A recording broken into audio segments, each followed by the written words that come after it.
Bang, mungkin bisa dijelaskan hari ini kedatangannya ke Polda.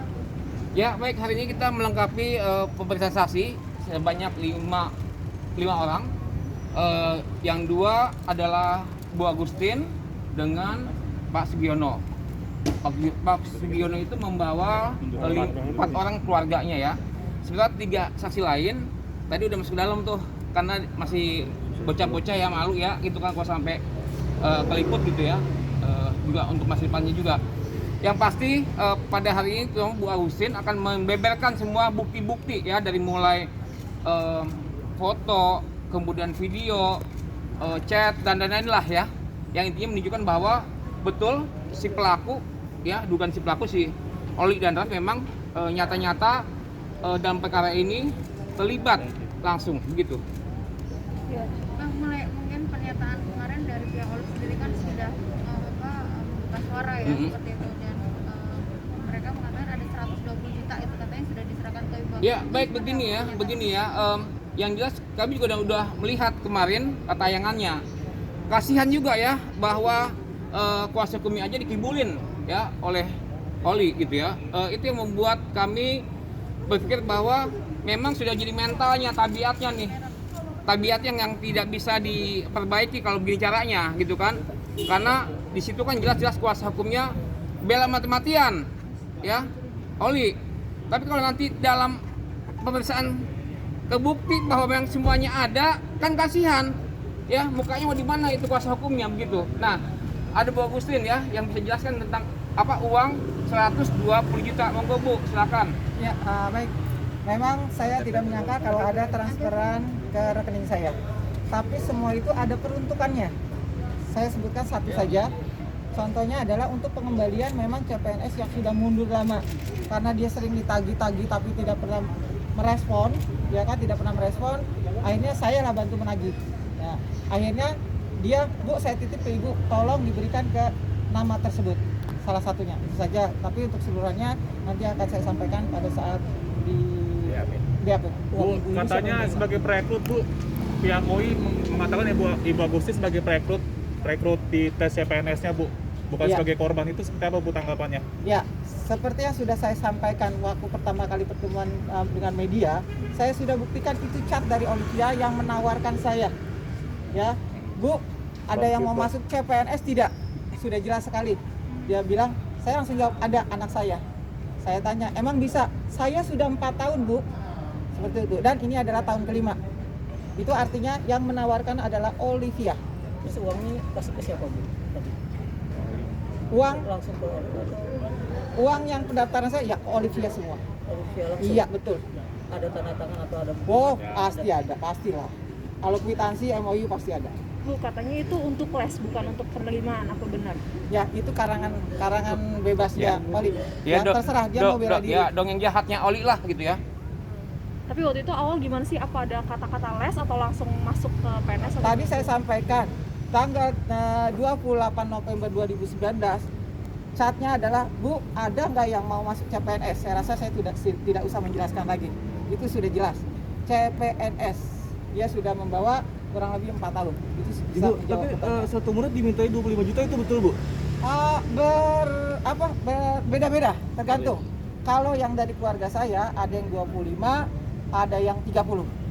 Kalau yang dari kelompok lain nominalnya berbeda-beda, bervariasi sesuai dengan keinginan Oli. Dan Oli juga sebut muridnya hanya sekitar 50 sampai 80 orang.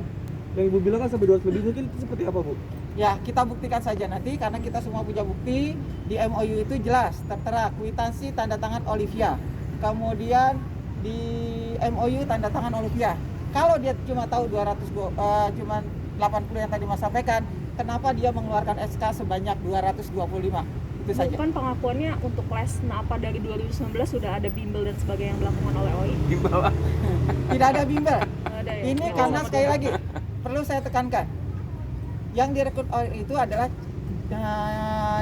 jalur prestasi pengganti. Yang dimaksud pengganti itu bukan kayak tes kayak orang-orang yang dari awal, yang kayak reguler tes ya, pakai cap dan sebagainya. Yang dimaksud pengganti itu menurut dia adalah menggantikan orang yang sudah meninggal karena COVID. Satu, ada yang karena terlibat mungkin ada narkoba dan sebagainya. Jadi kita orang yang sudah punya NIK kita gantiin itu. Perjanjiannya bukan tes. gimana Bu? Perjanjiannya langsung masuk atau ada Tunggu dulu atau gimana? Ya, ada proses tentunya. Oh. Tentunya ada proses. Ada proses, nanti setelah berkas diserahkan, uang diserahkan ke BKN, ya, nanti di screening menurut dia seperti itu, kita tunggu akan ada informasi selanjutnya. Nah, informasi selanjutnya karena ini tertunda COVID, bahkan yang reguler murni pun tertunda kan, akhirnya disamakan, baru kita ada mulai menerima SK kalau tidak salah di bulan November. Ya, di bulan November saya sendiri, ponakan saya ini menerima SK. Pertama menerima undangan dulu, kemudian nota dinas dan terima SK. Kata SK-nya palsu itu tadi. Ya, kemarin sudah dibuktikan oleh Bodong. pengacara Bu, kami. untuk Ibu Agustin sebenarnya total dari keluarga Ibu itu nominalnya berapa? berapa Bu kerugiannya Bu? Ya, kayak semuanya kan 16 orang. Ada yang 25 itu 3 orang. Nah, sisanya 30. Totalnya Bu kalau di total berapa sampai berapa ratus gitu Bu? Ya, kalau kita hitung dari 13 dikali 3. Ya betul, 13 kali 3. Ya 9 ditambah 75. Ya, 1 M sekian lah ya. Oh, Enggak. ratusan gitu, 100 lebih berarti ya Bu ya? Bu, ini kan katanya pihak OI mau melaporkan Ibu, seperti apa tanggapan Ibu? Saya sudah sampaikan kemarin juga, ya. Saya itu ya seperti air mengalir. Kita ikutin aja apa maunya, ya. Kita ikuti apa maunya dia, yang penting kebenaran itu pasti akan terungkap. Ini barang bukti yang disiapkan apalagi Bu, selain kemarin kan ada SK bodong dan sebagainya, ini hari ini apa? Ya, kita sudah bawa ya semua. Ya nanti akan kita serahkan nanti kepada bagian penyidik yang akan menyerahkan. Nanti setelah itu aja kita sampaikan. Setelah itu baru. Ini panggilan pertama ya Bang ya? Iya, kedua dan ini terakhir untuk para korban. Karena setelah ini akan dipanggil terlapor, setelah itu naik untuk diperiksa gelar perkara. Pak Udi izin, memang disebut OI kan modusnya dia selalu mamer foto bareng pejabat ya Pak ya. Ya. Dan sebenarnya ini kalau selain itu kan pihak suaminya juga diduga kan terlibat juga tuh. Nah itu dari modus suaminya tuh sebenarnya apa Nah, sih Pak? begini ya, Bu Agustin, itu yang akan kami serahkan nanti ke penyidik ya. Ada foto-foto yang si Oli tunjukin ya ke Ibu ya. Ya, banyak. Siapa aja Bu pejabatnya? Sebut aja Ibu, kementeriannya aja, nggak usah namanya. Ya dia bilang dia masih keluarga dengan Pan RB. Bahwa sepupunya menikah dengan anaknya dari Pan RB. RB. Iya, dia dekat sekali juga dengan Menteri SDM. Pengakuan saja gitu ya Bu?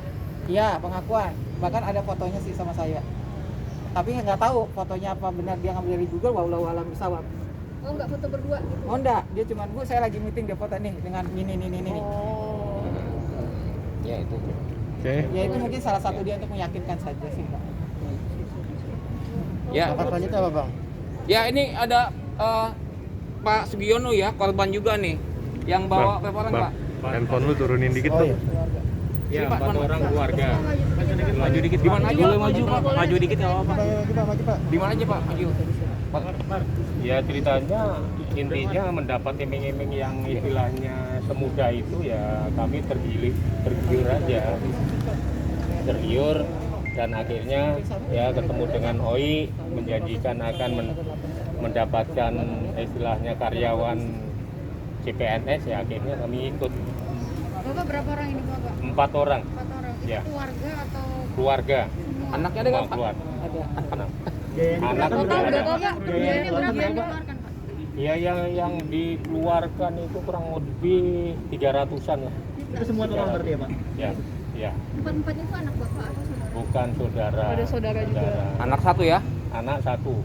Waktu itu dijanjiin masuk kemana katanya Pak? Ya masuk PNS. PNS di? Gimana Pak? Ya ada yang di DKI, ada yang di daerah, ada yang di Bekasi. Jadi memang dijanjikan seperti itu. Waktu itu bisa ceritain Pak, ngumpulin uangnya gimana? Sampai Ngumpulin 30 uang. juta. Modalnya dari mana modalnya tuh? Ya, Buat bayar. modalnya ya sampai jual sawah, jual sapi. Ya namanya orang daerah kan. Dan itu juga waktunya juga diburu-buru lagi, dikejar-kejar, nggak dikasih gitu. waktu. Yang Mintanya berapa agak hari lama biasanya gitu, mereka? tiga, gitu. Apanya? Mintanya berapa hari harus ada uangnya?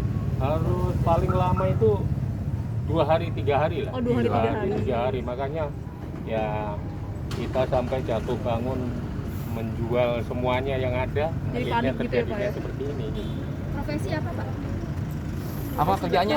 Pekerjaan Mas Giono. karyawan swasta. karyawan swasta. Barangkali bisa ceritakan sedikit Pak, kenapa ketemu Oli di mana ya sampai bisa ada bisa tawarin gitu ya. Ditawarin karena ya Bentar, Pak. sudah lama mendengar di berita